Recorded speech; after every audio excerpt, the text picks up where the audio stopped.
สบายดีทุกคนสบายดีต้นสวยมื้อนี้เรามันพักผ่อนนั่งลิ้นอยู่เขตอ่สร้างสามหัวเนาะโดยนั้นจะเป็นบนอันนั้นผู้ปั้นสร้างสามหัวที่อยู่นั่นทางนี้จะเป็นผู้ปั้นพญาฟ้างุ่มเนาะตอนนี้ต้นสวยทุกคนตอนนี้ประมาณ2:30เนาะ2:30บรรยากาศอยู่เขตนี้ต้นสวยก็จะประมาณนี้แหละต้นไม้ใบหญ้าช่วงนี้ก็เป็นฤดูใบไม้หล่นเนาะทุกคนมันก็เลยเฮ็ดให้แบบบ่มีสีเขียวพอบันไดนะสลายมันเหี่ยวแห้งหมด นี่คือบรรยากาศสดอยู่เขตสร้างสามหัวโอ้คนขี่รถจักรปะมือเลยนั่นเป็นโรงแรมเราเที่ยวนี่จะเป็นบนอนุรักษ์บทสัญลักษณ์การสร้างสามหัวฮะบรรทุกปันฮะหลายคนก็น่าจะรู้แล้วนะส่วนพญาฟ้างุ่มนี่สัญลักษณ์สร้างสามหัว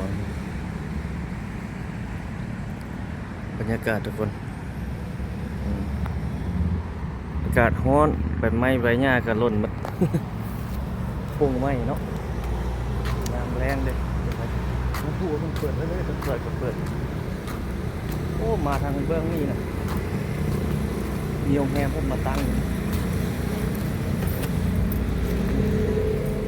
จะเป็นโรงแรมโอ้ต้นไม้นี่นะหลายปีแล้วนี่เบื้องนี้เนาะเบื้องห้ามันเบื้องอย่างนี้เบื้องใหญ่เลยน่าจะหลายปีแล้วเลยตามเบื้องอยู่นี่อยู่หลายปีแล้วเขตสร้างสามหัวเขตสวนพญาฟ้างุ่มเขตนี้บรรยากาศสดๆเที่ยวมาไทยด้วยนะครับทุกคนจะเห็นไหม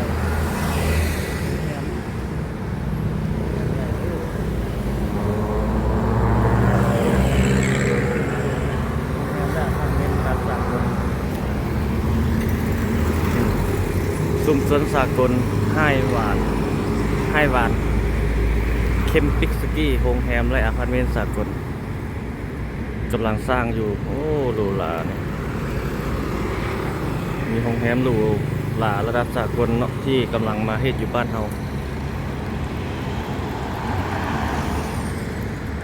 ใหญ่สูงเลยหรูหราอยู่เขตนี้นี่โฮงแฮมหลายปักใหญ่ๆเลยเรียนเดี๋ยวลงมานี่อยู่ทางหน้าก็มีต่อมาก็เป็นคาพาซ่าลงมานี่ก็มีอีกตัวหนึ่งมันจะเป็นแลนด์มาร์คของเมืองเวียงจันทร์แน่นี่เนาะเขตนี้นะแลนด์มาร์คใจกลางเมืองหลวงไม่ตัวนี้กับโรงแรมเราเที่ยวนี่น่าจะหลายปีเลยหลายท่านน่าจะรู้เนาะอายุของตึกนะแต่ก่อนน่าจะบ่มีลิฟต์เราหาจะไม่ให้ลิฟต์ใส่บ่ตัวนี้ตัวแดงๆนี่บนให้ใจคือกันใหญ่เด้อบนโรงแรมตัวที่กระเจ้ากำลังเฮ็ดตัวนี้ใหญ่อลังการบริษัทกระเจ้านี่ไปน่าจะมีอยู่หลายประเทศนะตามเขาเบิ่งเนาะบรรยากาศอยู่เขตส่วนพญาฟ้างุ่มส่วนสาธารณะพญาฟ้างุ่มตอนแรงมานี่รถน่าจะหลายเอาเบิ่งแต่ละมือหลายแน่นอนลูกออกทางในเมืองขึ้นมาโมงเลิกเรียกเลิกการมื้อนี้เป็นวันศุกร์เนาะมื้อนี้มื้อวันเสาร์ต้นไม้ใบหญ้า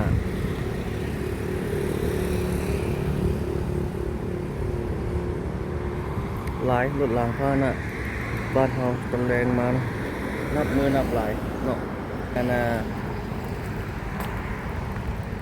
เศรษฐกิจว่าบ่ดีบ่แม่นเลย รถนับมือนับหลายขึ้นรถรางพาหนะนับมือนับหลายขึ้นเนาะ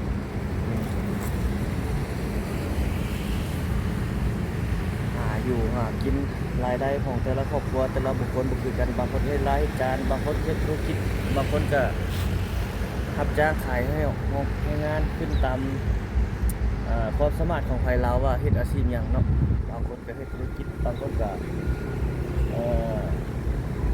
เอาให้ชาวนาไม่อย่างไรประมาณนี้นะจะเฮ็ดให้รายได้แตกต่างกันออกไปเสียงรถเจ้ามาเสียงรถเครื่องเสียงโอ้รถบันไดนะ เปิดเพลงไปตึมบรรยากาศทุกคนอยู่เขตสร้างสามหัวเขตสวนพญาฟ้างุ่ม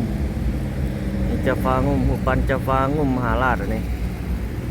เป็นนำเอาศาสนาพุทธเข้ามาเผยแพร่ท้อนโฮมอยู่ในลาวเฮาแหละประวัติศาสตร์โอ้หลายอย่างหลายมีตำนอกตำนานเรื่องเล่าหลายอย่างแต่ก่อนท้อนโฮมอาณาจักรลาวรัฐสร้างต่างๆเมื่อยังเนาะแล้วจึงแบ่งออกมาเป็น3ภาคบ่3กษัตริย์นะนครหลวงพระบางนครหลวงจำปาสักแล้วก็เวียงจันทร์บ่รัฐสร้างเวียงจันทร์บ่3อาณาจักรสุดท้ายแล้วจึงมาแตกเป็นปัจจุบันนี้เนาะปัจจุบันนี้มีหลาย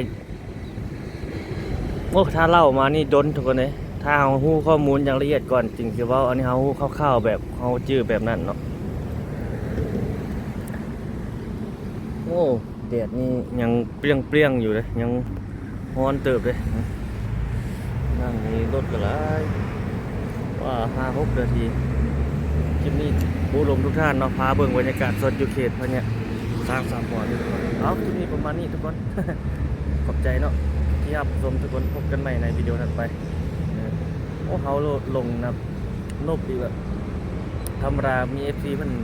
ก่อนเขาที่เปลี่ยนเขาบนนบมือเดียวนี่เพราะว่ามันบนผสมบูรณ์แบบต้องนบ2 มือเนาะ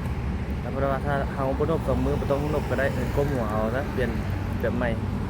ถ้าท่านใดติดตามผมมาได้โดนมันน่าจะรู้เนาะเขามักใช้มือเดียวสบายดีท่านผู้ชมแบบนี้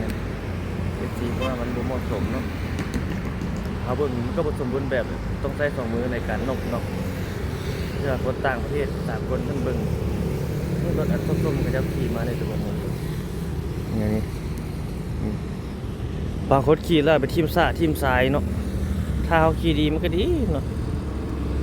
ถ้าหมดไฟแล้วมันล็อกได้รถในตีนมันล็อกคนจีนเขาเจ้าขี่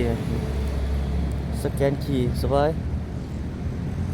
ขี่ไปแล้วก็จอดไว้เอาบุมบุกีเขาจะมีพนักงานมาเก็บเอาแล้วบางคนขี่แล้วไปชิมเอาไปไว้ใส่ก็มีเราต้องมีน้ำใจนะทุกคนมันเมื่อเราต้องเอาไว้ดีๆเนาะเพื่อนมีให้บริการเขาบ่มักเขาก็บ่ใช้บริการของเพื่อนเนาะเขามักเขาก็ใช้เขาใช้แล้วเขาก็เอาเมียนให้มันดีให้มันถูกต้องถูกบอลที่มันเหมาะสมเนาะบางคนเขาเห็นอยู่ในเฟซคือสังคมออนไลน์กระจายเอาไปเสียดหรือว่าสร้างคอนเทนต์บอกหรือว่าจังใดบ่แน่ใจคือกันเขาก็ได้ หรือว่าผู้เขานำไส้แล้วเอาไปไส้แล้วสกีแล้วใจให้แล้วเอาไปชิมไว้แบบนั้นบอกเนาะหรือว่าตั้งเฮ็ดให้มันเป็นคอนเทนต์ให้มันเป็นกระแสบอกอันนี้เขาก็บ่แน่ใจคือกันเนาะฉะนั้นแล้วต้องบ่เฮ็ดเป็นสิ่งที่ดีก่อนเนาะเขาขี่แล้วเขาก็ไปเมียนดีๆถ้าบ่มักบ่ได้ก็ต้องขี่เนาะไปใช้แนวอื่นอันนี้เป็นรถบริการสาธารณะเนาะเอาเต็มใจใช้แอปเพิ่นจ่ายเงินแล้วก็เอาไปขี่เบิดไฟแล้วก็จอดไว้ปะไว้บนที่มันเหมาะสมครับมันขึ้นกับนิสัยของเราบุคลิกเนาะบริกเราใช้บริการอย่างใดเอาเมียนให้มันถูกต้องถูกบนเหมือนเอาไปแล้วขี่ทิ่มมันถึงมารยาทของเราบนบดีนะทุกคนเห็นแบบนั้น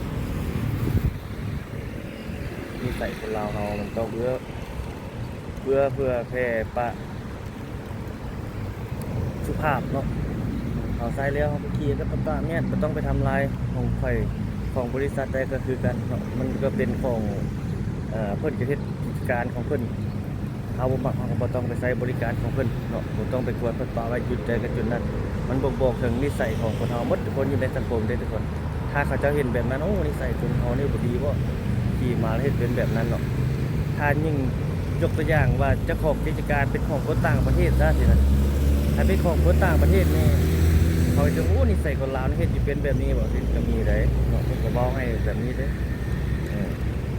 เพราะว่าจะเป็นของคนลาวคนต่างประเทศคงอย่างกระยาเนาะถ้าเพิ่นเฮ็ดออกมาได้แบบนั้นเพิ่นต้องมีถูกต้องตามกฎหมายหมดเนาะถ้าเพิ่นบ่มีถูกต้องตามกฎหมายเพิ่นบ่เปิดเพิ่นบ่เฮ็ดเนาะอย่างประมาณนี้แหละก็เสียภาษีอากรให้พรรคให้รัฐคือกันไม่อย่างก็คือกันที่ดำเนินอยู่ในบ้านเฮาเนาะเอาประมาณนี้ทุกคนเนาะขอบใจที่รับชมพบกันใหม่สวัสดี